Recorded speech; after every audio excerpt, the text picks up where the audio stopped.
Hey guys, tonight we follow a tale that has absolutely no moral, no heroic quest, and no real consequences.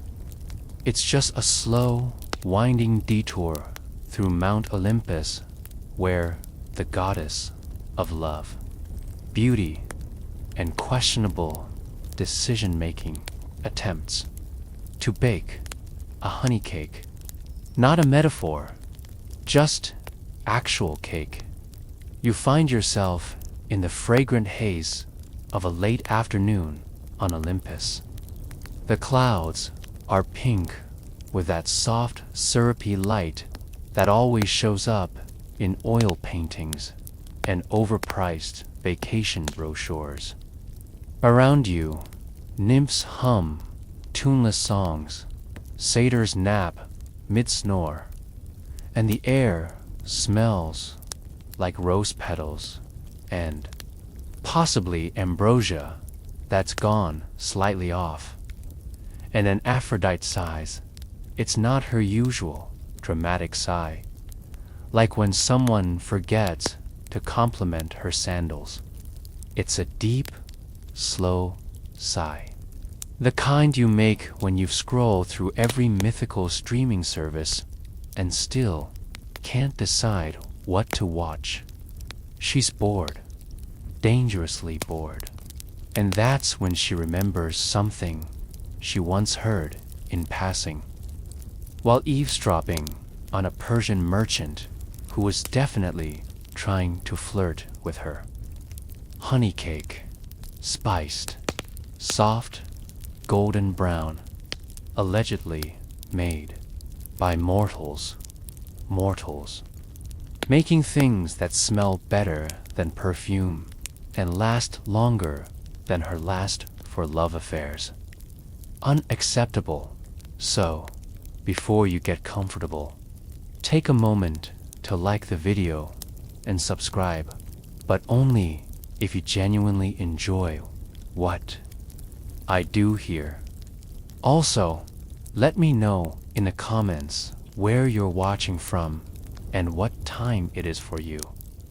Now, dim the lights, maybe turn on a fan for that soft background hum, and let's ease into tonight's journey together. You follow Aphrodite as she announces her new goal. She will bake a honey cake, or more accurately, she will have someone else do it and take credit. You're not sure if she even knows what an oven is, but she's radiant with conviction. So who's going to stop her? The word bake is not commonly heard on Olympus. Burn, sure. Explode, often. But baking implies patience, measurement, and restraint concepts as foreign here as privacy or customer service. Still, Aphrodite insists. She wants to taste something slow and sweet. Something with cinnamon. And cinnamon, as it turns out, is not native to Olympus.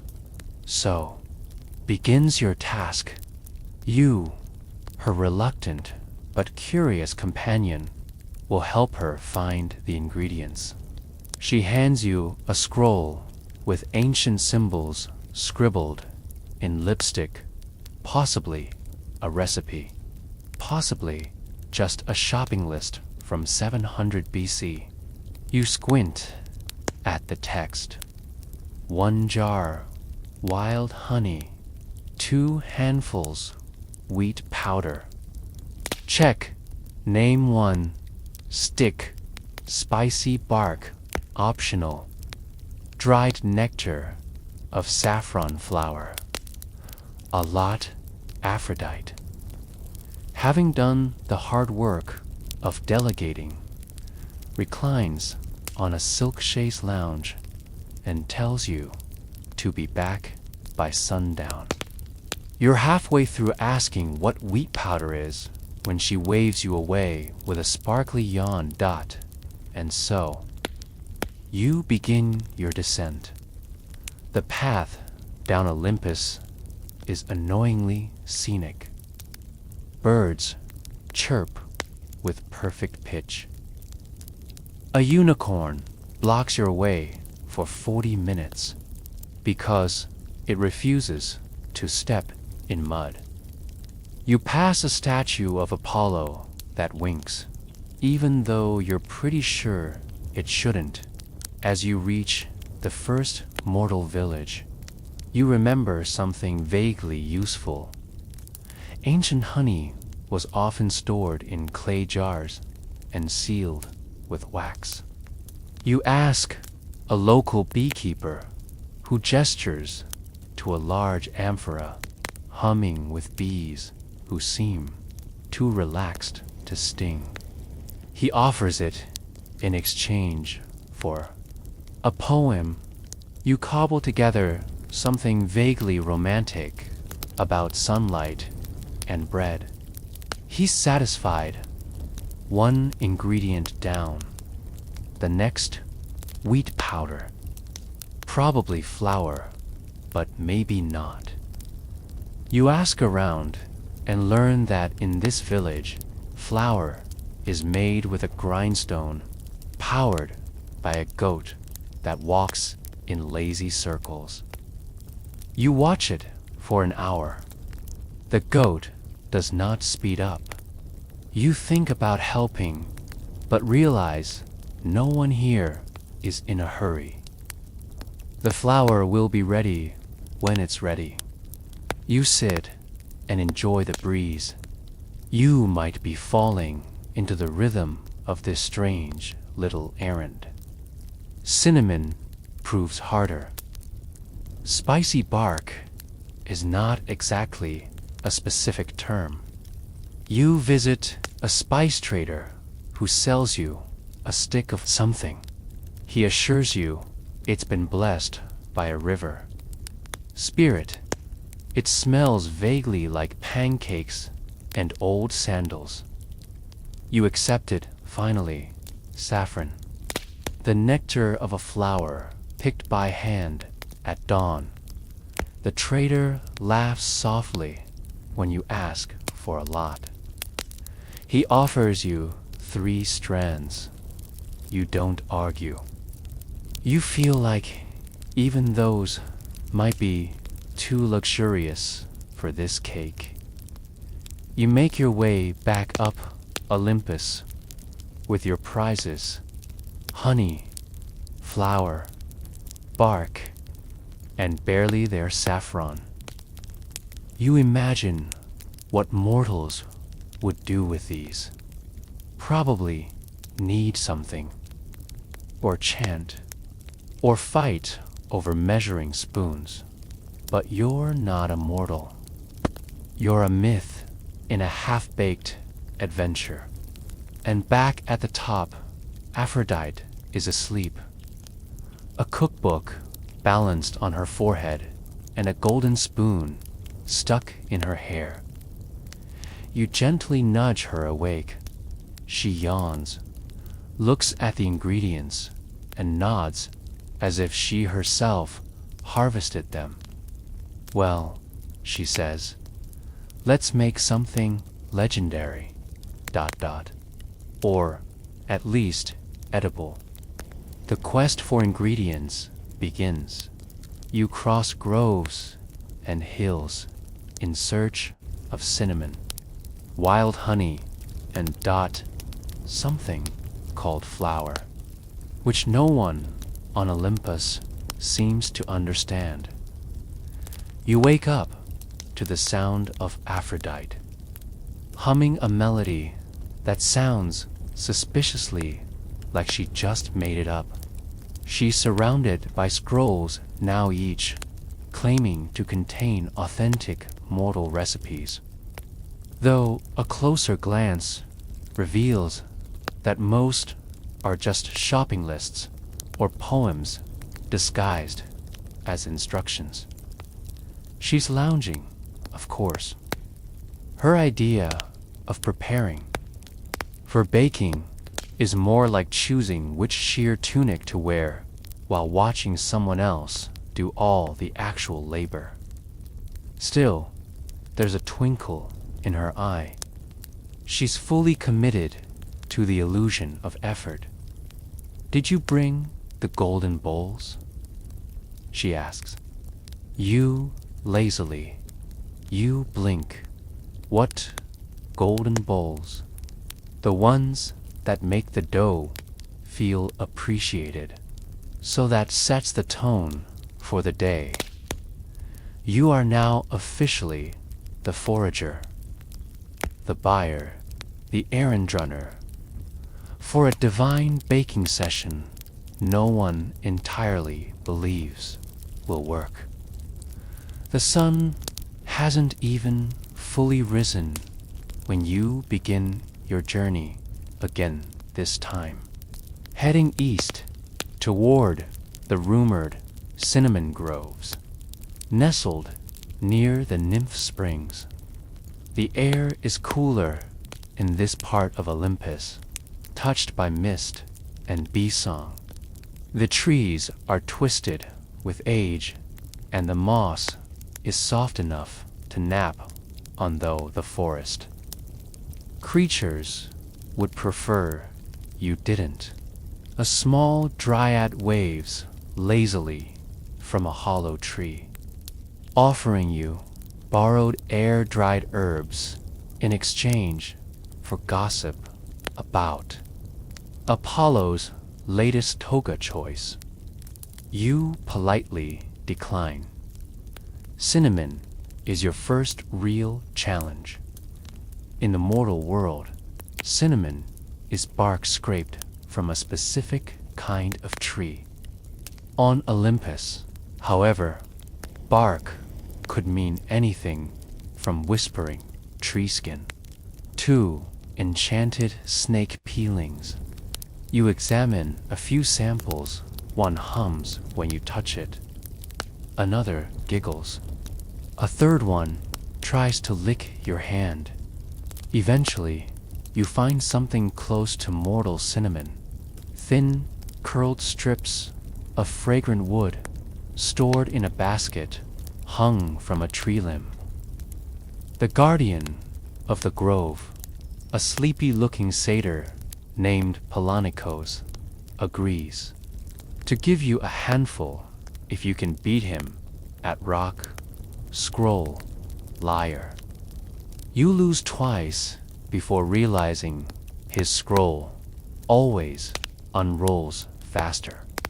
You offer him a bite of ambrosia gum from your pocket, and he's instantly distracted. You grab the cinnamon. Next stop, honey. Wild honey is sacred on Olympus. It's said to be made by bees who only pollinate dream flowers, blooms that vanish the moment you look away. You make your way to a cliffside hive nestled in the stone, where the bees hum like lullabies. They aren't hostile. If anything, they look like they're halfway through a nap. You approach slowly, offering a small flute melody you learn from a nymph. The bees sway. One even lands on your shoulder, then leaves a tiny golden footprint. You take that as permission. The honey is thick, darker than mortal honey, and smells like memory and orange blossoms. You store it carefully in a jar. Aphrodite gifted you lined with silver foil and faintly scented with rose. She insists it helps with aesthetic infusion, whatever that means. Now for the real mystery, wheat powder. No one on Olympus knows what it is. Athena says it's mortal dust. Demeter insists it's just dirt with ambition. Aries suggests grinding bones. You ignore him. Eventually, you meet an elderly, mortal woman who lives in a quiet meadow on the mountain's edge. She offers you bread in exchange for silence. You accept. She eats slowly, dipping her crust into oil, then points to a wooden mill beside her hut. That's where the flower lives, she says. If you're gentle, the stones will listen. The goat powering the mill is ancient and uninterested in drama. It moves at the pace of a bedtime story. Still, after half an hour of creaking and murmuring, a fine powder collects in the stone bowl beneath. You scoop it up reverently, like it might vanish if you're too quick. Historians still debate whether this version of flower hand ground under supervision of a possibly magical goat count as standard in ancient Greek baking. Most agree. It depends on how mythological your day is. Now, arms full, you return to Olympus once again, walking past trees shaped like lyres and clouds that taste faintly of vanilla. You feel oddly satisfied, like you've accomplished something deeply mundane, but also gently heroic. When you arrive, Aphrodite is attempting to read the recipe again, upside down. Oh good, she says, not bothering to get up. Now we just need to awaken the oven. You ask what that means. She gestures vaguely toward a large marble archway filled with swirling pink mist. It only works if it likes your energy. You sigh. You are not emotionally prepared to flirt with an appliance. Still, you step forward and bow politely to the mist. It shivers, then glows orange. The oven is awake.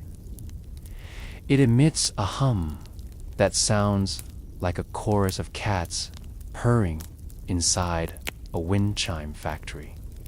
You place the honey, flour, and cinnamon on the golden counter. Aphrodite nods, deeply pleased with herself. I've done beautifully, she says. You do not correct her. You consult ancient baking scrolls.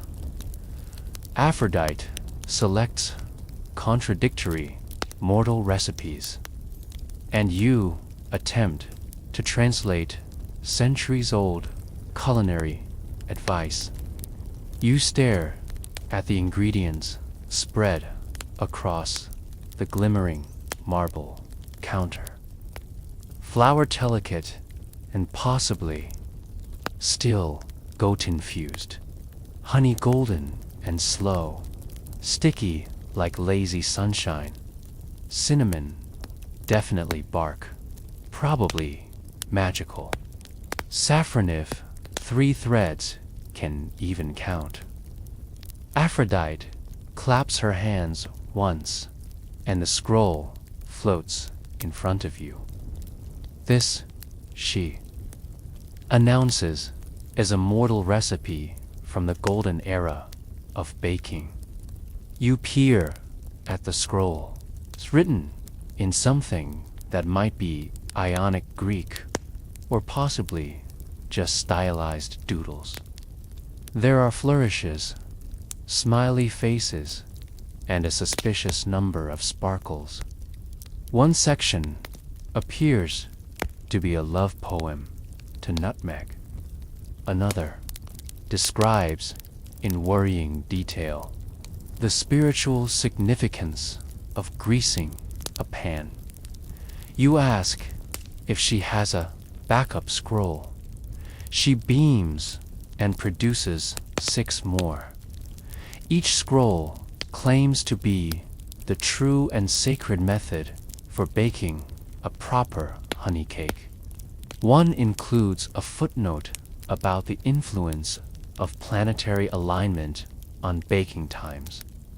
Another simply reads, "Mix things together until it smells right."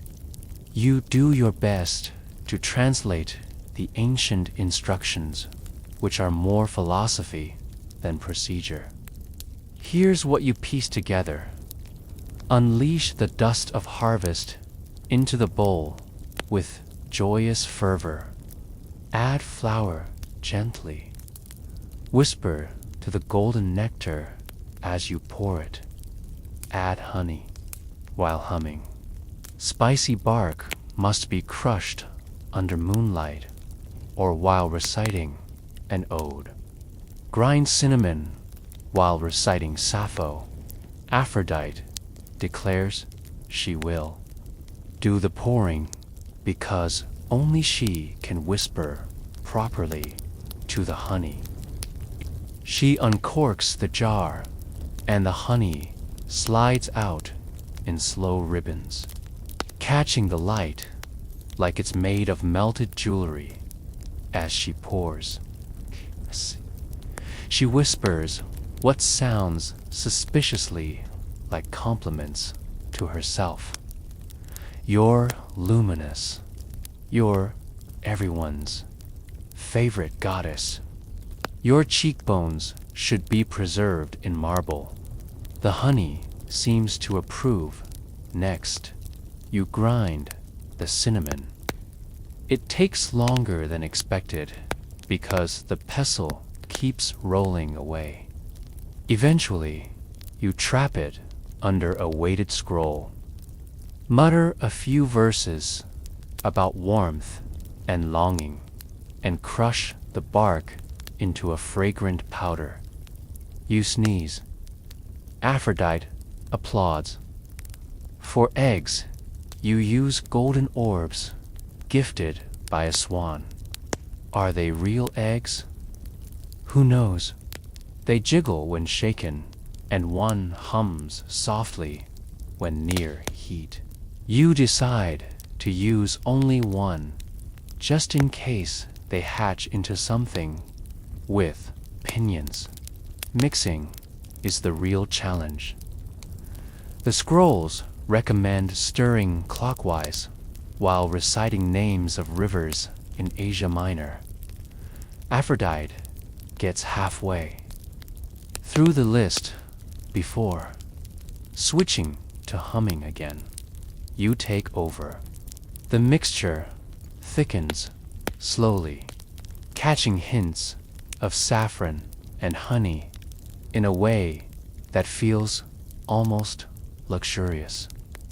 At one point, Aphrodite leans in and asks seriously, "What do mortals mean by preheat?" You try to explain. She nods thoughtfully, then summons a small fire sprite to sit inside the oven and sing lullabies to the heat stones. That's as close as you're getting when it's time to pour the batter.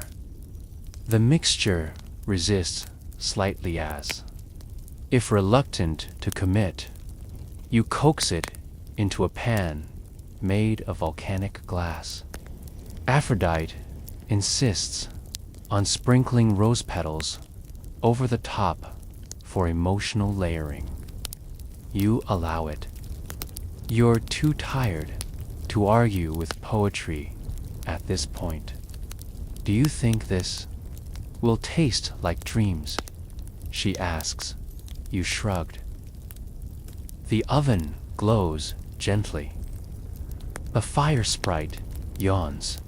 You slide in the pan and wait as the scent begins to rise warm, sweet, dusted with methyl. Think about how strange this entire day has been. Somewhere in the mortal world, bakers use measuring cups and timers. You've used moonlight, compliments, and divine sarcasm. Historians still debate whether Greek honey cakes were more ritualistic or simply dessert. Some suggest they were offerings for the gods. Others argue they were just what happened when someone dropped honey into flour and didn't have the energy to fix it. The scrolls certainly don't agree. One even claims that true cake must be shared with a singing donkey to activate its full flavor. You make a note to avoid that step. The cake bakes slowly. The scent deepens like memory and hearth fires and stories you've almost forgotten. You and Aphrodite sit in silence. She braids strands of her hair with golden thread. You watch the oven shimmer. You know, she says, I've never baked anything before. You look at her. Not even ambrosia fudge. Please, that stuff makes itself. And then the oven hums. The cake is done. You open the door and are hit with a wall of scent, so rich and cozy, it nearly knocks you over. You pull out the cake, which gleams slightly and somehow glows at the edges. The fire sprite burps, then disappears in a puff of lavender smoke. Aphrodite claps her hands again. We've done it. You're not sure if done is the right word, but the cake looks solid. That's a win. You place it on a cooling stone. The aroma fills the air like soft music. For a moment, the entire mountaintop is still. Even the unicorn pauses mid-graze. Aphrodite leans over the cake and whispers, "Be delicious." Then, turning to you with great seriousness, "Now we need someone else to taste it first, just in case." You sigh. Of course you do. The tasting ceremony goes slightly wrong. The first mortal tester reacts unexpectedly, causing minor chaos among the lesser gods. You hold the cake in both hands, its warmth seeping into your palms like a cup of tea on a rainy day. It smells perfect, not mortal perfect, but myth perfect, like something you dream of during a nap under fig trees.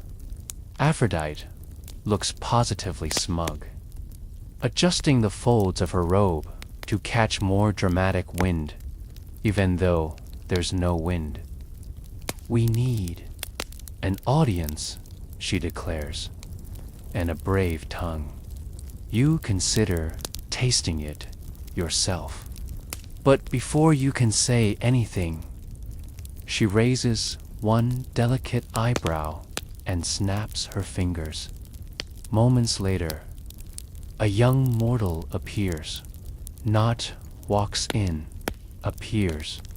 He's holding a lyre and blinking rapidly.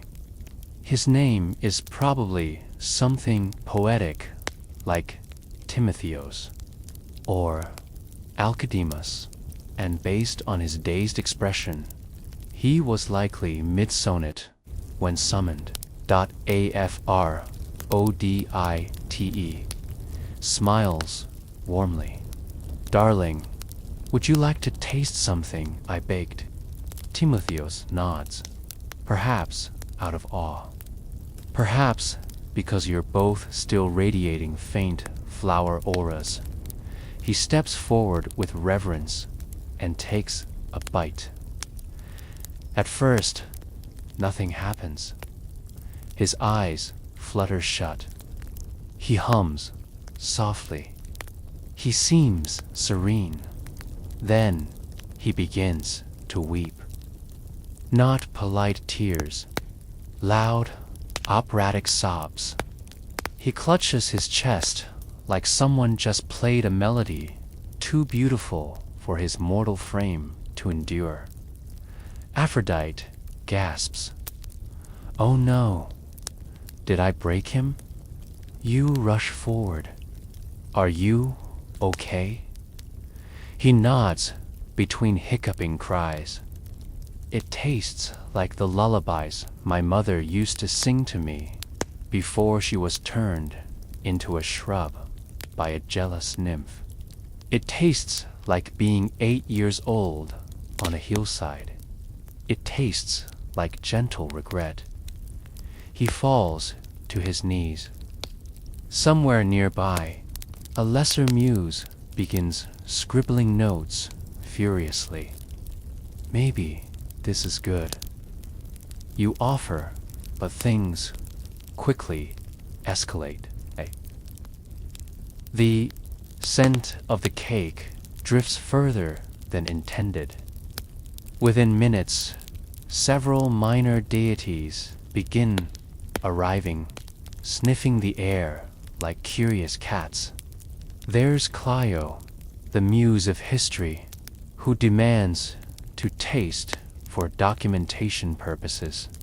There's Melanu, half-shadow goddess, who says the scent reminds her of forgotten dreams and wants to pair it with ghost milk. Even Dionysus sends a vine through the window with a note. Save me a slice, or I'll turn your kitchen into a vineyard. Aphrodite is thrilled. I think we've invented something divine. You, meanwhile, are trying to keep track of who's had a slice and who's currently lying in a dramatic, emotional spiral beneath the laurel tree. One satyr insists the cake gave him a vision of his future goat children. A nymph says it unlocked memories of a past life as a walnut. Somewhere in the chaos, you cut yourself a piece, just to verify. The texture is surprisingly mortal, sweet, but in layers like honey trapped between stories. There's a distant floral note that might be the saffron or just the whispering of Olympus itself. It doesn't make you cry, but it does make you want to take a nap in the sun. Historians continue to debate the emotional volatility of ancient cakes. While no definitive record survives, several vase paintings suggest feasts occasionally dissolved into spontaneous poetry and low-stakes identity crises. Still, this reaction feels slightly excessive. The cake's power seems amplified, just by flavor, but by association. The effort, the ingredients. The fact that a love goddess tried, genuinely, to follow a mortal recipe. You glance at Aphrodite. She's basking in the glow of compliments, swirling around like a silk scarf in wind. Perhaps, she says thoughtfully, I am not just beautiful, but also domestically compelling. You nearly choke on your bite. I might even open a bakery, she adds, near the temple of Aphrodite. We'll call it waits for it, loaves of love. You don't have the heart to tell her that branding. Laws probably don't exist yet. Meanwhile, Timotheos is still weeping, now composing a 4-part ode to the cake that felt like forgiveness.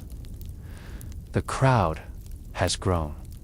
A demigod couple argues over who deserves the last corner piece. A mortal woman with prophetic dreams tastes a crumb and announces that the next storm will smell of rosemary. You take a deep breath. The cake was a success. Too much of a success. You now have an emotional riot on your hands, powered by baked goods. Aphrodite doesn't seem concerned. They'll calm down. Eventually, maybe tomorrow. She waves a hand dismissively and conjures a cup of tea from thin air. It smells like roses and rain. You sit beside her, half laughing, half dazed. The oven hums gently behind you. The scent of the cake lingers in the air, making everything feel a little slower, a little warmer. Someone strums a lyre in the background. A dryad starts braiding her own hair with thyme sprigs, just for fun, you know? You say, for your first cake, this is kind of historic. She grins. So historic, they'll make statues of it. They'll probably get the icing wrong. Aphrodite raises her teacup. 2 mortal recipes, divine improvisation, and wildly unstable taste testers. You clink your cup against hers, just as another muse swoons dramatically onto a chaise. You try to manage the aftermath. The emotional chaos from the cake escalates. And Aphrodite decides a calming walk is needed. The cake is gone. Every last crumb has either been eaten, absorbed into someone's backstory, or preserved in a small glass box by a minor priest who whispered something about archiving taste. You're sweeping up a trail of saffron petals when a breeze blows in a soft, honey-scented sigh of wind that seems to carry lingering emotional instability across the courtyard. Timotheos is still composing. He's now on verse 73 of his ode to cake-induced clarity. A demigoddess is meditating while hugging the empty baking pan. Nearby, a nymph is holding a group therapy session for those overwhelmed by the flavor. Aphrodite stands at the center of it all, like a debutante at the end of a successful gala. You know, she muses aloud, I didn't expect it to be this moving. A satyr curled up beneath a myrtle bush, softly reciting lines from what sounds like an early tragedy. It might be too moving. She frowns thoughtfully. You nod, It's possible you emotionally weaponized the glaze. There's a long pause.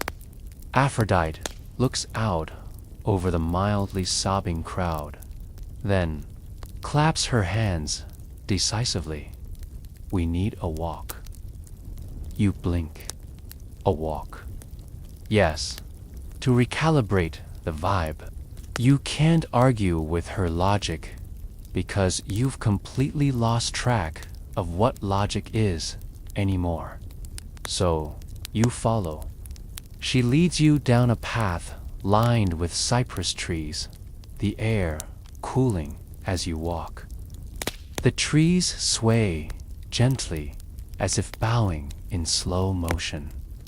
In the distance, clouds drift like lazy dolphins. Aphrodite walks barefoot, of course. Her steps make small flowers bloom temporarily before fading with a sigh.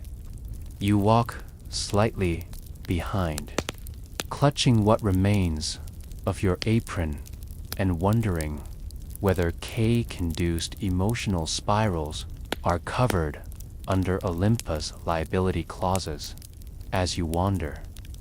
She hums a tune that might be ancient or might be something she heard last week at a festival. It's hard to tell with gods.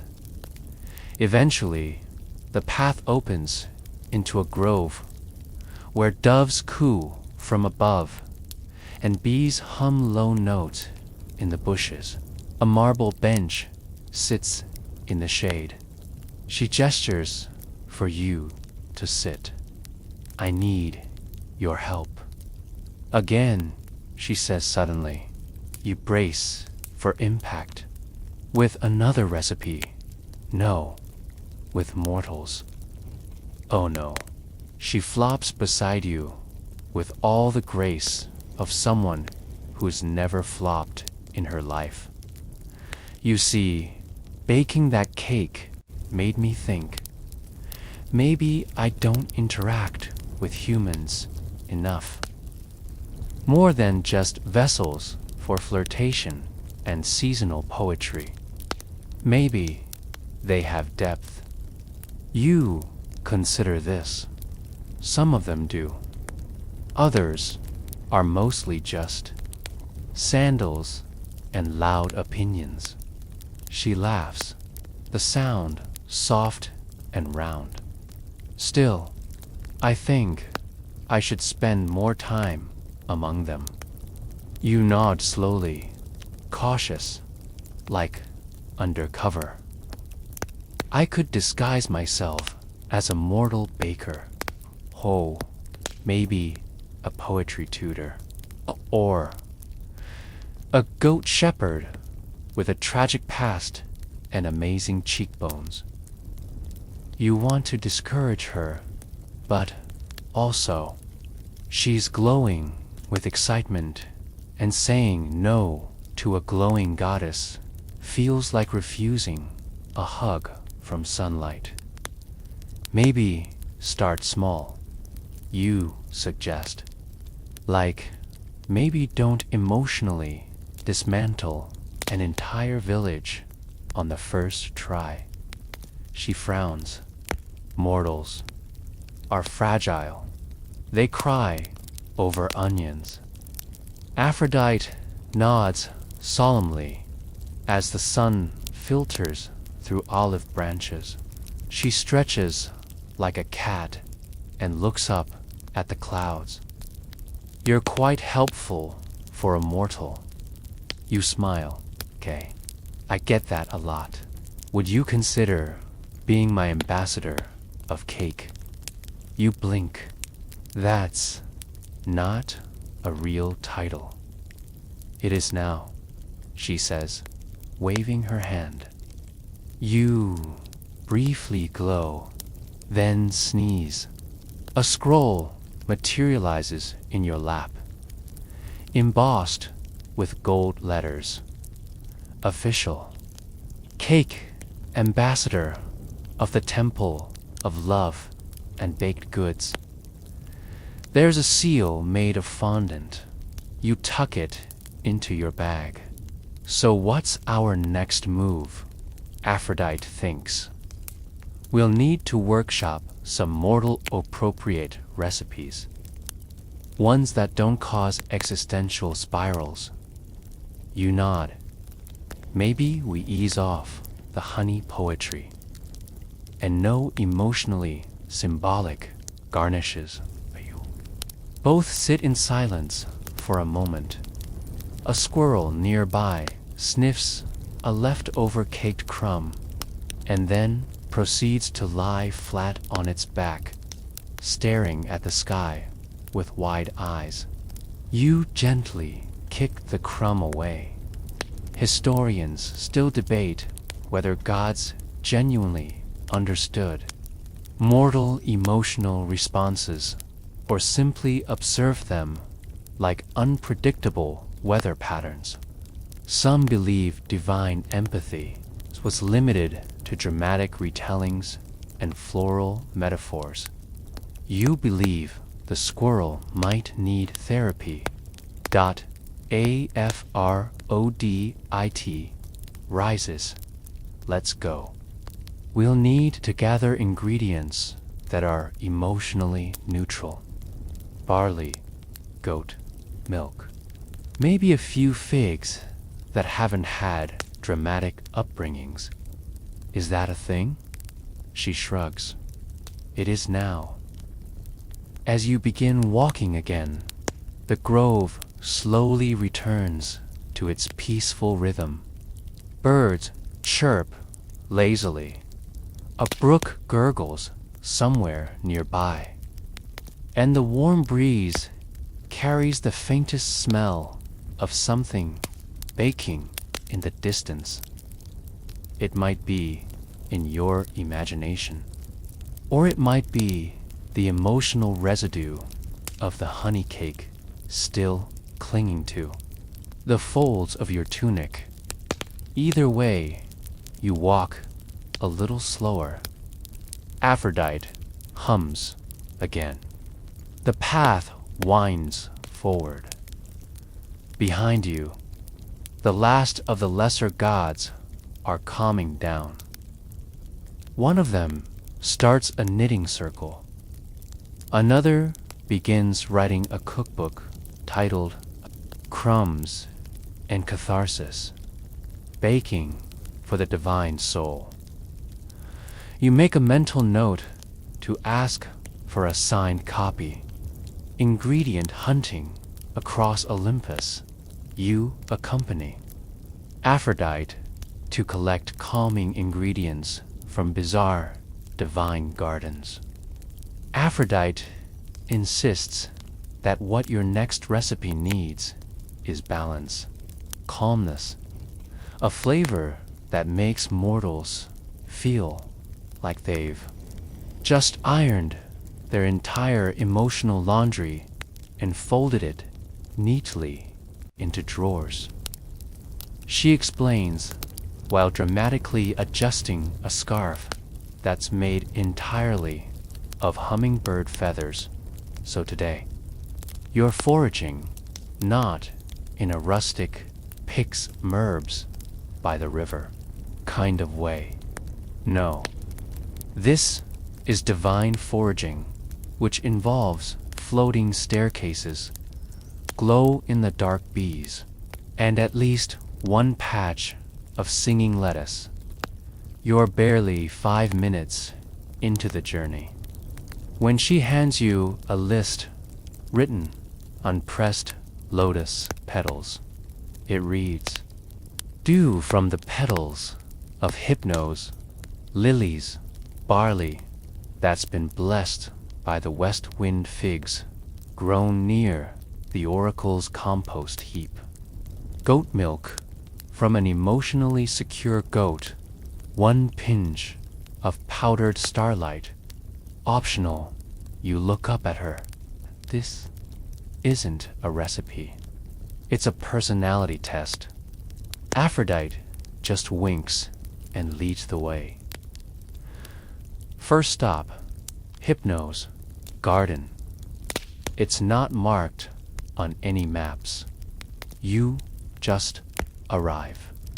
One blink, and you're surrounded by slow-moving air and a sky that seems to hum in lullaby tones. The lilies sway even though there's no breeze. You have to walk carefully. Each step feels like it might put you to sleep. One of the petals brushes your cheek, and you nearly forget your name. Take only the dew. Aphrodite reminds you, her voice already softer than usual, and don't sniff too deeply. The last person who tried to take a full blossom forgot how to count past 7. You tiptoe forward and collect the dew with a spoon made of mother of pearl. It smells like dreams you can't quite remember, but wish you could talk. Second stop, a wind-swept hill. Here lives Satyrs, the west wind, who only appears when in a good mood and only blesses barley he's personally found aesthetic. You wait on a bench while Aphrodite coaxes him with flattery and a very complex series of compliments involving cloud shapes and air pressure. Eventually, a burlap sack floats down from the heavens. Inside, shimmering barley grains that hum faintly. When shaken, tell no one, Zephyros whispers from somewhere behind a cloud. Tell everyone. Aphrodite mouths to you immediately. Next, the figs. You trek up a terraced slope near Delphi, where the oracle's kitchen scraps are rumored to compost themselves out of sheer prophetic insight. The fig trees here are crooked, nosy, and slightly judgmental. You pick one cautiously. It squishes a little in your hand and releases a scent like incense and gossip. I think this one saw my future. You mutter. Aphrodite grins. Hopefully, it didn't flinch. Then comes the milk. This part is trickier. Finding a goat on Olympus isn't hard. Finding one with a stable, emotional life, nearly impossible. You interview 3 candidates. The first one eats your notes. Second tries to headbutt Aphrodite and then bursts into tears. The third just stares at you calmly, unbothered. Her name, according to the tag on her collar, is Eunice. She smells like chamomile and chews grass with the contentment of someone who's been to therapy and is not afraid of boundaries. She'll do, Aphrodite declares, milking her with all the grace of a goddess trying not to wrinkle her sleeves. You hold the jug like it's made of gold. Are we done? Almost, she says. We need starlight. You both look up. It's broad daylight. Aphrodite raises one perfectly arched brow, twirls her finger once, and suddenly the sky hiccups. A small pouch falls from nowhere and lands in her hand. She offers it to you. I had some left over from last year's solstice, Sofla. The pouch is warm and soft and smells like new ideas. When you open it, The dust inside shimmers with a kind of quiet energy that makes you instinctively whisper, even though no one else is around. Historians still dispute whether powdered starlight ever appeared in actual Greek recipes, or if it was simply poetic shorthand for adding something you forgot but pretending it was intentional. You pack it anyway as you hike back through the ever-shifting terrain of Olympus. You feel different, lighter, not just because your backpack now contains ingredients that could technically alter a mortal's dreams, but because there's something satisfying about the ritual of it all. The selection, the care, the sheer absurdity of asking a wind god for grain approval. Stops at Aphrodite, stops at a spring and dips her hands in the water, splashing a bit on her face. You know, she says, baking is almost like alchemy. You gather impossible things and make something soft. You nod. And sometimes people cry and write odes. She smiles. That's the goal. As you descend toward her kitchen temple. Again, the sky shifts back to late afternoon. Birds sing. The distant hum of a lyre floats on the wind. Even the fig in your bag seems to radiate a quiet satisfaction, like it knows it's going into something meaningful. Tomorrow, Aphrodite says, we bake again, this time for peace. You hope peace doesn't mean another satyr fainting over a pastry, but hey, progress. The baking begins.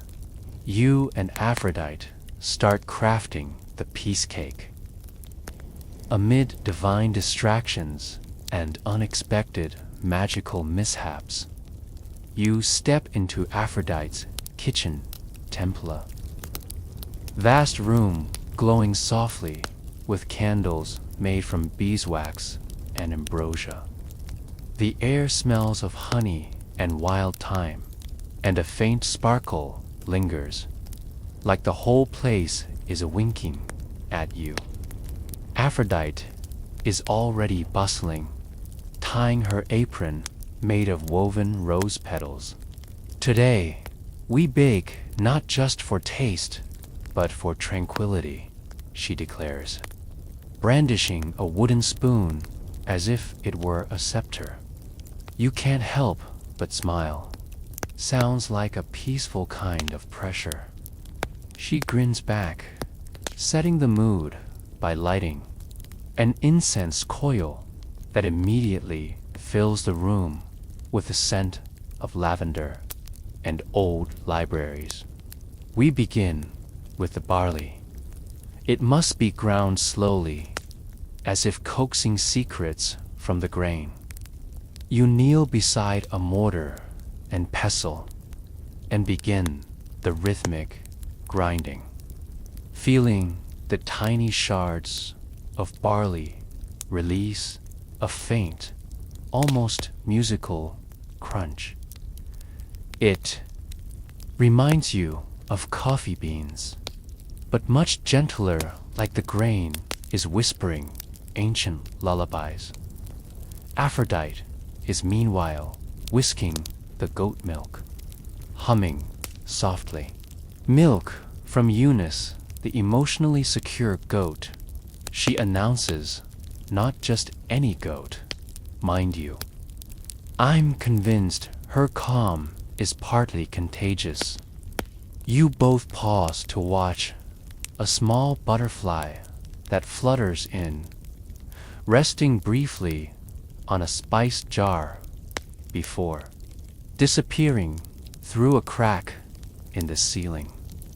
Even the insects here seem mellow, you remark. Probably the powdered starlight. Aphrodite replies, sprinkling a tiny pinch into the milk with theatrical flair. As you add the figs, sliced delicately, a mischievous breeze sneaks in through an open window, scattering your carefully measured sugar like confetti. You sigh, chasing errant crystals across the floor. Aphrodite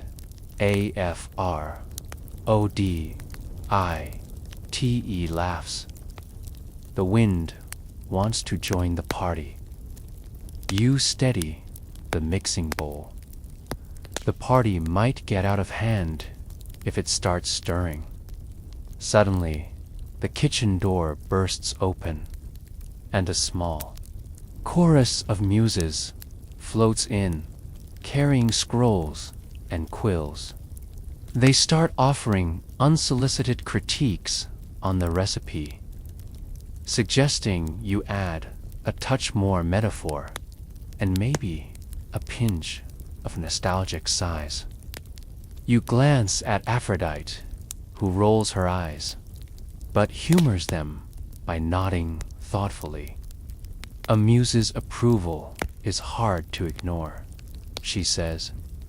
You keep stirring, thinking how much this all feels like hosting the most chaotic, magical bake-off ever. Except your only competitors are immortal poets and divine pranksters. Halfway through, the milk curdles unexpectedly. You frown. Is this supposed to happen? Aphrodite shrugs. Sometimes the gods add a little drama. You remind yourself it's just goat milk. But the idea of divine drama slipping into baked goods is strangely comforting. You scoop the mixture into a baking pan shaped like a heart. Aphrodite smooths the top with a rose petal, whispering what sounds like a blessing or maybe a love poem. You're not sure which dot as the cake bakes in an oven powered by captured sunlight and murmured prayers. The kitchen fills with a scent that is both soothing and vaguely reminiscent of a cozy autumn day.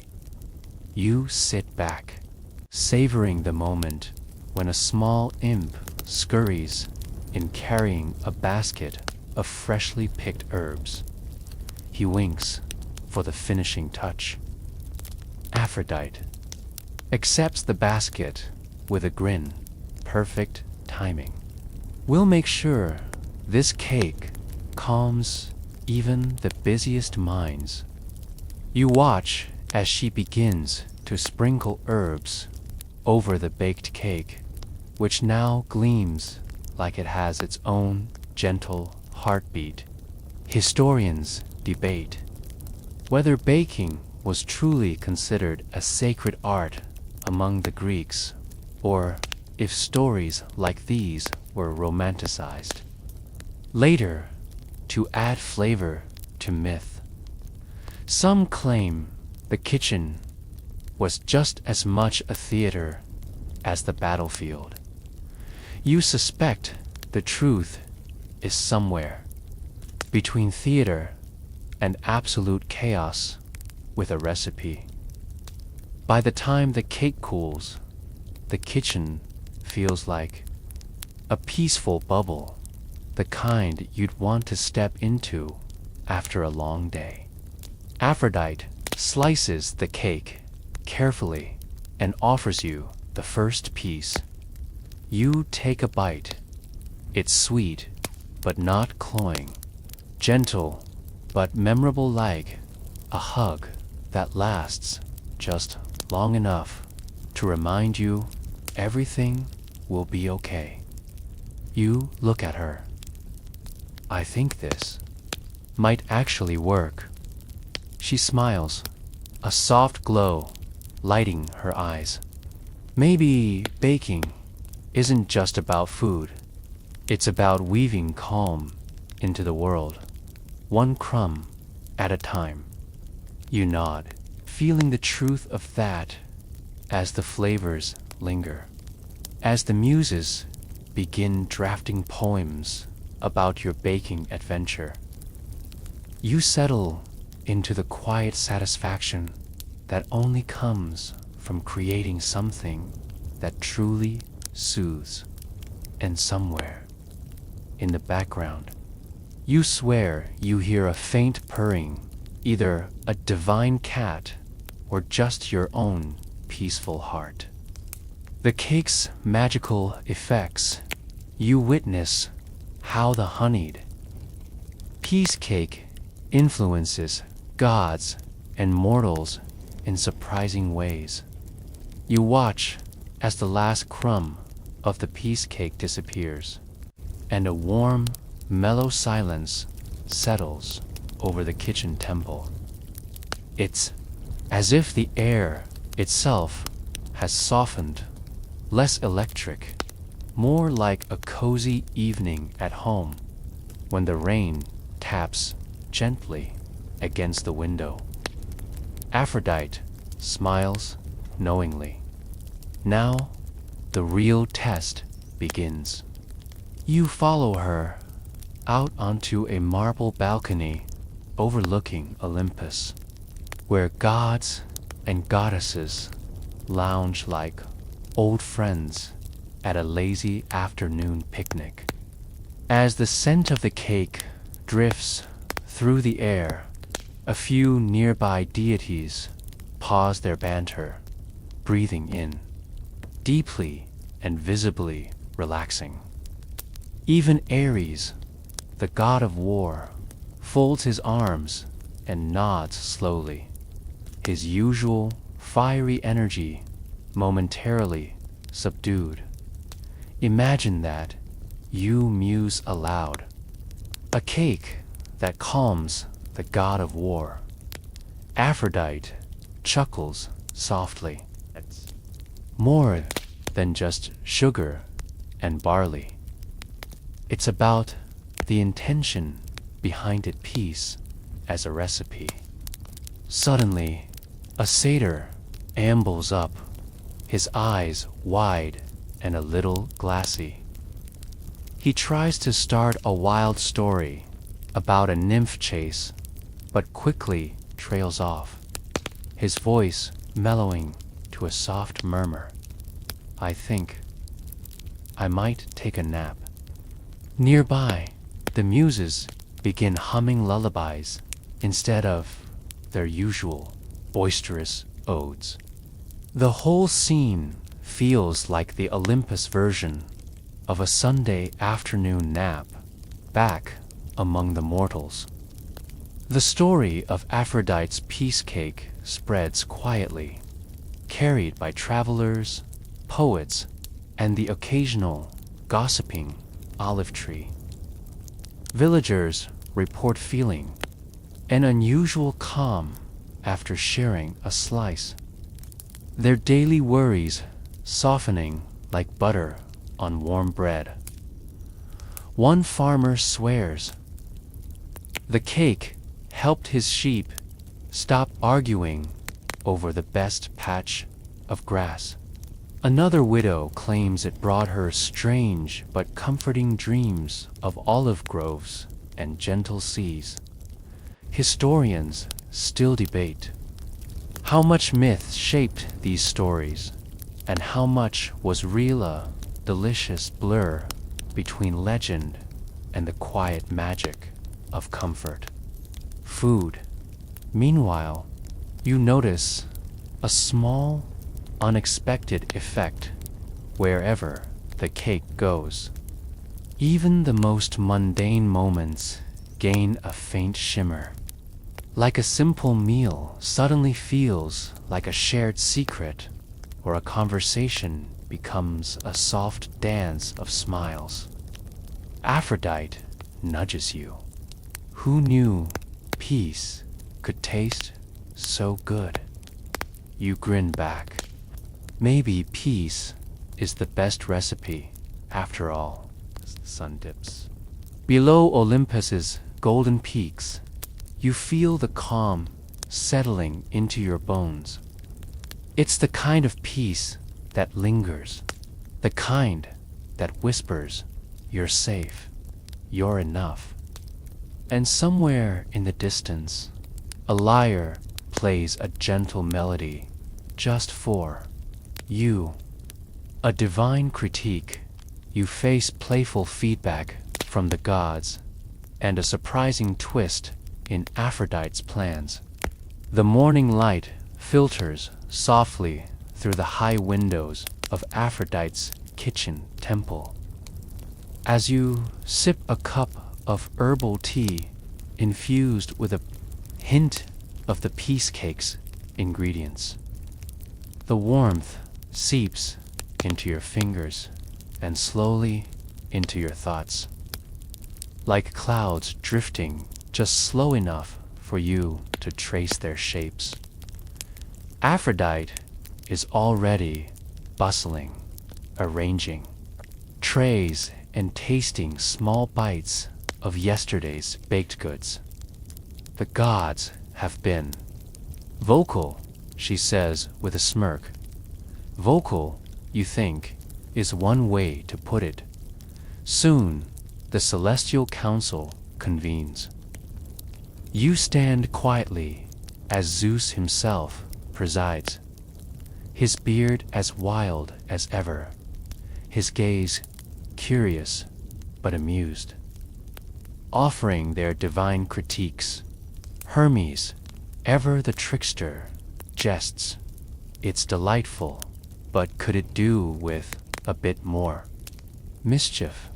Apollo nods thoughtfully. Perhaps a note of sun-kissed honey would brighten it. Athena, serious as always, adds, a recipe this peaceful might benefit from a dash of wisdom, something to ponder between bites.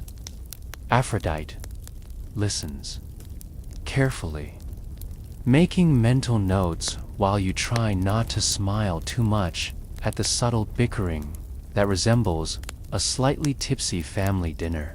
But then, just as the council seems settled, a mischievous whisper sweeps through the room. It's Pan, the god of wild nature, who declares with a grin, peace is nice. But let's see if it lasts once the satyrs are back in full swing. Aphrodite sighs, the playful frustration of a goddess juggling chaos and calm evident in her eyes. That's the real challenge, isn't it? You watch as the debate unfolds. The gods balancing their immortal personalities with something surprisingly human opinions, preferences, and a hint of sibling rivalry. Historians still debate whether such mythological meetings ever took place, or if they're just storytelling devices to explain why recipes vary from village to village. You think maybe it's both. As the council dissolves, Zeus pats Aphrodite on the shoulder. Your peace cake has charm, but remember, even peace has its wild side. She winks at you. Challenge accepted. Later, as you help clean up, you notice a faint shimmer around a few crumbs left on the floor, like tiny sparks of magic waiting to be stirred back into the world.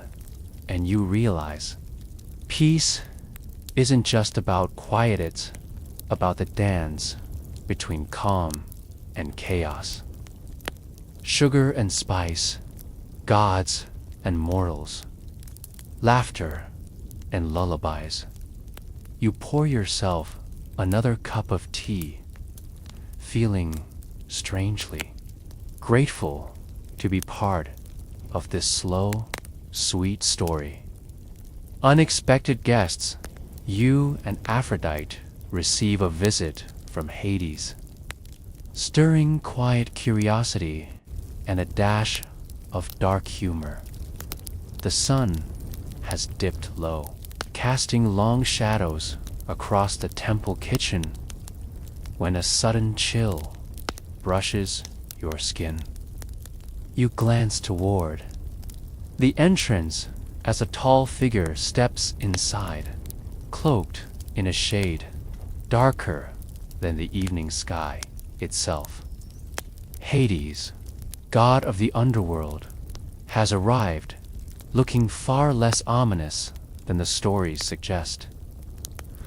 More like someone who forgot his keys and had to ask for directions. Aphrodite raises an eyebrow, but doesn't seem surprised. Welcome, Hades. Care to try a slice of peace cake? It might lighten your mood. He accepts the offer with a small, almost imperceptible smile. I'm curious if this mortal delicacy can soften the shadows down below. You watch as he takes a bite, his usually stoic face twitching in an expression that might be maybe a faint ghost of a grin. It's unexpectedly comforting, he admits, setting the plate down carefully. Aphrodite chuckles. See, even the Lord of the Dead can't resist a little sweetness. You all settle into an easy silence, the kind that feels like a shared secret between unlikely friends. Hades talks quietly about the underworld's gardens, surprisingly lush and tended with care, a side not often mentioned in myths. You ask about the famous river Styx, Lethe, and others in. He describes them less as ominous barriers and more like peaceful boundaries that help souls rest and forget their earthly troubles.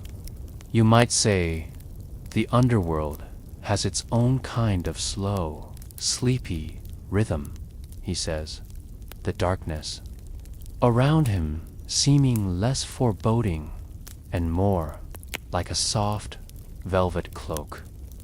Aphrodite adds with a wink, maybe your realm could use a few slices of peace cake. You laugh softly, imagining Hades hosting a bake sale in the underworld. Historians still debate how much the ancient Greeks actually feared Hades versus how much they respected his necessary role. Some suggest his dark reputation grew over centuries of storytelling, overshadowing a more balanced view. You think about that as you sip your tea, the room feeling warmer despite the god's chilly arrival. As the evening winds down, Hades rises to leave, leaving behind a faint scent of pomegranate and earth. Thank you for the cake and the company. Sometimes even the darkest places need a little light. Aphrodite waves him off. Anytime, Dark Prince. You smile, feeling the subtle reminder that even the deepest shadows have their moments of calm. And with that, the night folds around you like a soft blanket, the promise of peace lingering in the air. Spreading calm, you help Aphrodite share the peace cake with mortals and witness quiet transformations. The morning light streams gently through the temple windows as Aphrodite hands you a basket brimming with freshly baked peace cakes, each wrapped delicately in olive leaves.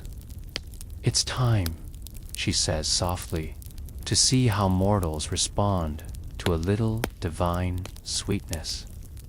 You step through a shimmering portal that opens onto a bustling village market, alive with a hum of everyday chatter and the aroma of fresh bread and spices.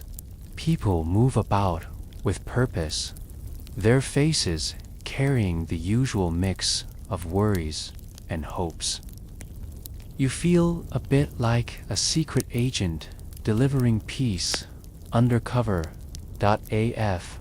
Aphrodite smiles at the crowd, her presence warm but unassuming. You begin offering the cakes to the villagers, who accept with curiosity and a polite skepticism that slowly melts into surprised delight. An elderly woman, her hands weathered from years of tending olive trees, takes a bite and sighs deeply. It tastes like quiet afternoons and gentle memories, she says, her eyes softening. Nearby, a group of children pause their play to share a piece, their laughter becoming softer, more rhythmic, as if the cake has smoothed the edges of their usual raucous games. You notice a young shepherd boy sitting alone on a stone bench. You offer him a slice, and after a tentative nibble, he closes his eyes, a small smile curling his lips. "It's like a hug from the sun," he murmurs. Aphrodite whispers, "That's the magic of peace cake. Kids, not just the ingredients, but the intention behind each bite." As you continue moving through the market, you observe small but meaningful changes. Arguments, quiet, hurried steps, slow, and even the clatter of the blacksmith's hammer takes on a soothing rhythm. A local storyteller approaches, intrigued. This cake, it's a tale in itself, sweet and slow, with a hint of the unexpected. Historians debate whether foods like this were really shared as tools of peace, or if such stories emerged later to explain traditions of hospitality and kindness. You suspect the truth lies somewhere in between, in the spaces where myth and daily life intertwine like the soft threads of a well-worn cloak. As the sun climbs higher, you and Aphrodite watch the village pulse with a gentle calm, a living proof that even the smallest acts can ripple outward.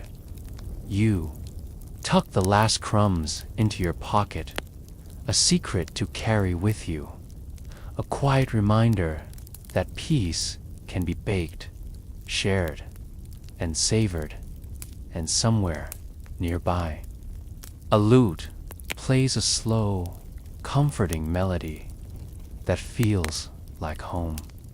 Recipes and rituals. You explore the ceremonial preparations and secret ingredients behind the peace cake, closing parenthesis, Aphrodite leads you back to her kitchen temple. The air, still thick with the faint sweetness of honey and spices.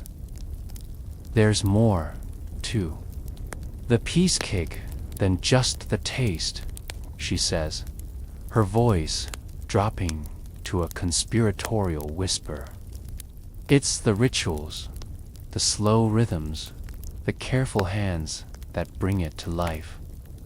You watch as she pulls out ancient jars of ingredients, olive oil that glimmers like liquid gold, fragrant thyme, and wild mountain honey. Each component seems ordinary, but carries a story as rich as the myths. Surrounding Olympus, she begins to mix the ingredients with deliberate care, her fingers moving with the practiced grace of a seasoned baker. The process is as important as the cake itself, she explains, kneading the dough slowly, folding in honey with intention, each step a meditation on peace.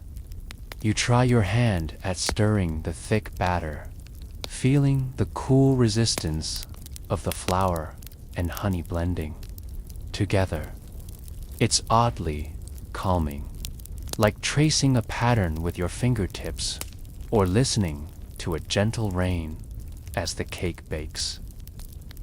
The temple fills with an aroma that feels like a warm embrace, coaxing memories of quiet afternoons and whispered stories.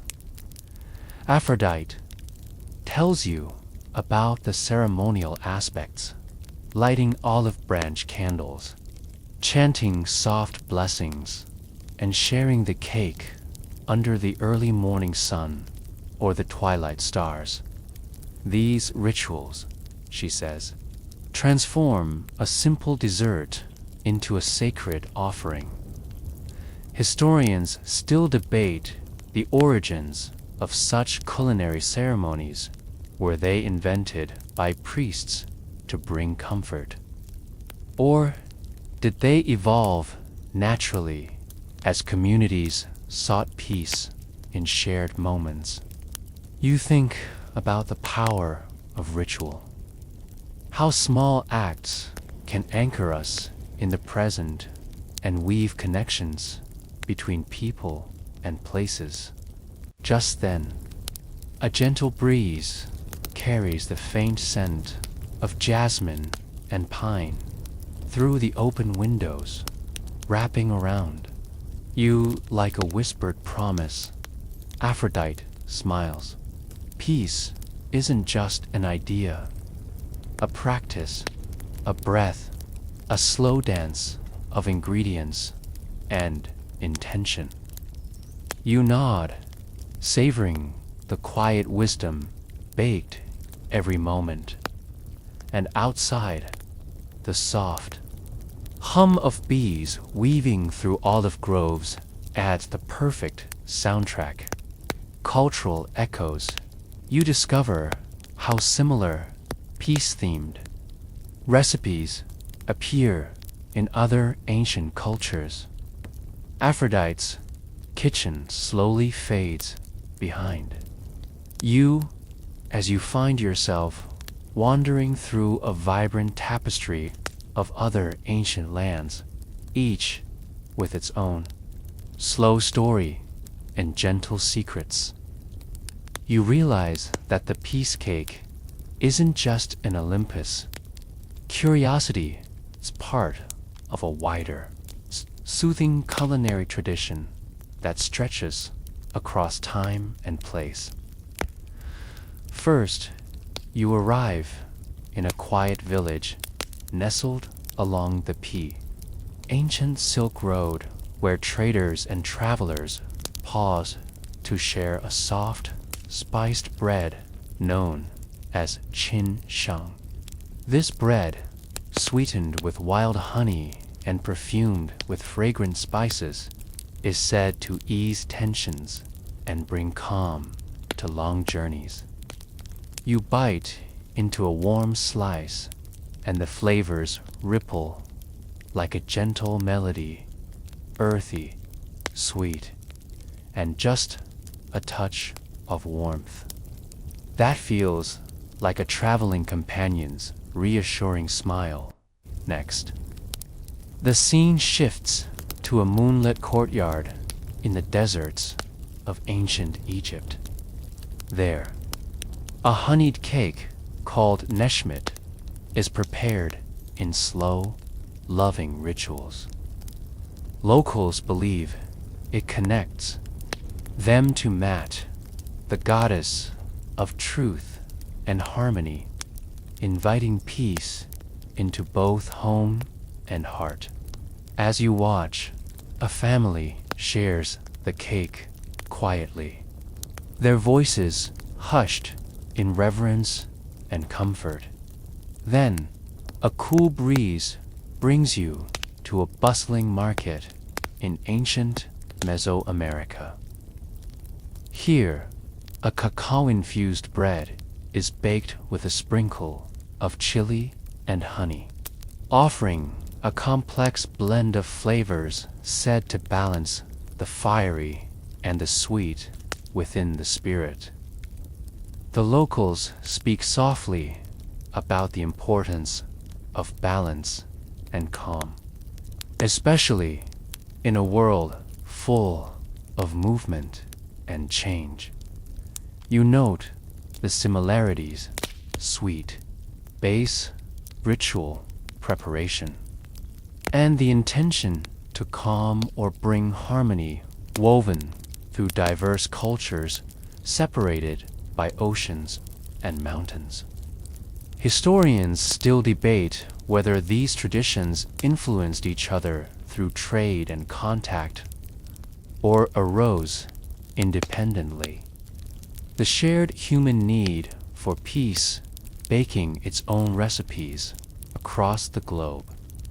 You reflect on how food connects us, bridging gaps of time and place with something as simple and profound as a shared taste of calm.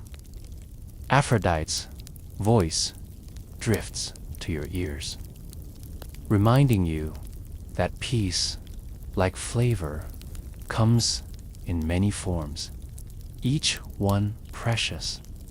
You close your eyes, savoring this global symphony of soft sweetness, feeling a gentle thread linking all these stories and yours to a quiet, timeless lullaby.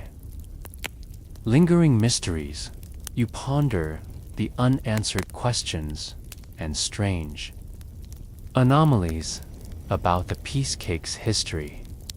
The twilight deepens around you, casting long shadows that seem to dance with secrets. You find yourself back in the quiet corners of ancient Olympus, sitting beside a warm hearth where Aphrodite stirs a pot of fragrant herbs. There are things we'll never fully understand, she says softly, eyes reflecting flickering flames. You nod, feeling the weight and wonder of the unknown settling comfortably in the air. Despite all the stories and rituals, historians still debate several mysteries surrounding the piece cake. For example, no two ancient recipes are quite the same, and some versions include unusual ingredients like ground rose petals, crushed myrtle berries, or even a pinch of saffron that seem more symbolic than culinary. Some scholars argue these ingredients were chosen for their scent or color, tied to meanings of love, beauty, or tranquility. Others suggest they were practical preservatives or regional adaptations. Then there's the curious case of the sleeping dough, a technique mentioned in obscure scrolls that describes letting the dough rest under moonlight for several nights before baking. Was this a real practice or just poetic storytelling? You imagine the dough soaking up moonbeams, quietly dreaming of becoming something magical. Aphrodite smiles knowingly. Maybe some secrets are meant to stay just out of reach, like the softest notes in a lullaby. You ponder the question of how such a divine recipe survived through centuries of change, wars, and cultural shifts. Was it preserved by secret orders, whispered in lullabies, or carried quietly by travelers across lands? A faint breeze drifts through the window, carrying with it the scent of jasmine and earth. A reminder that some mysteries live in the spaces between fact and myth. As night deepens, you feel a gentle peace settling in, born from the beauty of questions rather than answers. You lean back, savoring the quiet, knowing that the story you've shared is part of a larger, unending melody one that invites you to rest, dream, and maybe, just maybe, bake your own slice of peace someday. Final reflections. You and Aphrodite savor the peace cake's legacy, embracing calm as the story gently closes. The dawn breaks softly, casting a pale pink glow over the olive groves surrounding the temple. You sit beside Aphrodite on a smooth stone bench, the last crumbs of peace cake resting on a small plate between you. The morning air is crisp but gentle, carrying the faintest hint of wild thyme and honey. You've done well, Aphrodite says quietly, her eyes warm with a mix of pride and contentment.